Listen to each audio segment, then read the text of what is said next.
බුද්ධ විෂය අචින්ත්‍යයි. බුදුවරුන් ගැන කියලා ඉවර කරන්න බෑ. ඒ කියන්නේ බුදුරජාණන් වහන්සේ දේශනා කරනවා බුදුරජාණන් වහන්සේ නමක් සැතපෙන්නේ නැතිව වෙනත් ආධ්‍යාත්මික හෝ ශාසනික කටයුතු කරන්නේ නැතිව වෙනත් දේශනාවක් කරන්නේ නැතිව බුදුරජාණන් වහන්සේ නමක් බුදුරජාණන් වහන්සේ නමකගේම ಗುಣ කියන්න ගත්තොත් මහා කල්පයක් ඒ බුදු ගුණ කිව්වත් අවසන් කරන්න බෑ. බුද්ධ විෂය කතා කරලා නිමක් කරන්න බැරි මාතෘකාවක්. ඊළඟ දේ තමයි ලෝක විෂය. විවිධාකාර චක්‍රාවාට විවිධාකාර කියන්නේ අවකාශයේ තිබෙන්නා වූ විවිධ ලෝක ධාතුන් පිළිබඳ සක්වල තල පිළිබඳව කතා කරලා අවසන් කරන්න බෑ. ලෝක විෂය අචින්ත්‍යයි. ඒ වගේම තමයි කර්ම විෂය. කර්මය පිළිබඳව කතා කරලා අවසානයක් කරන්න බෑ. යම් සංසිද්ධියක් වෙන්නට බලපාන හේතු සාධක අතර ඒ කියන්නේ චිත්ත නියාමය, කම්ම නියාමය, ධම්ම නියාමය, උතු නියාමය ආදී ඒ නියාම ධර්ම අතර කර්මයේ බරපතල හේතුවක් කර්මයේ නියාම ධර්මයක් බවට පත් වෙනවා.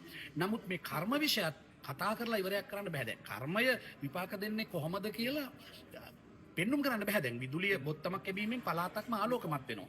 ඒ වගේම විදුලිය ඇවිල්ලා බොත්තමක් කැබීමෙන් යන්ත්‍ර සූත්‍ර ක්‍රියාත්මක වෙනවා. විදුලිය ගමන් කරන ආකාරය පේන්නේ නැහැ. ඒ වගේම තමයි මේ කර්මයේ විපාක දෙන ආකාරය එහෙම ලොකුවට පෙන්눔 කරන්න බෑ. පෙන්눔 කරන්න පුළුවන් අවස්ථා තියෙනවා.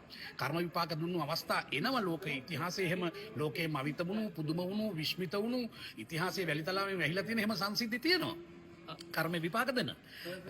නමුත් කර්මය මෙහෙමයි කියලා අපිට විපාක දෙන්නේ මේ ෂෙඩියුල් එකට මේ කාලසටහනට මේ ආකාරයෙන්ුයි කියලා යමෙකුට ඒක පැහැදිලි කරන්න බෑ. බුදුවරයෙකුට මිසක් කර්මේ විපාක දෙන්නේ මෙන්න මේ තැනදී මෙන්න මේ ආකාරයෙන් කර්මේ විපාක දෙනවයි කියලා එහෙම පෙන්눔 කරන්න බෑ. නමුත් එහෙම සිද්ධ වුණු අවස්ථා වුණ තරම් තියෙනවා. අවසර සන්නස අපිට මේ ඒ සිද්ධ වෙච්ච අවස්ථාවකට උදාහරණයක් දෙන්න පුළුවන්ද? බුද්ධ කාලයේ කර්ම විපාක සම්බන්ධව බරපතල ගණේ කර්ම විපාකයක් බරපතල ගණේ කර්ම විපාකයක් බුද්ධ කාලීන ಭಾರತයේදී විපාක දුන්නු ආකාරය උදාහරණ කරන්න බැයිද කියලා දහන්නේ අපේ මහත්තයා.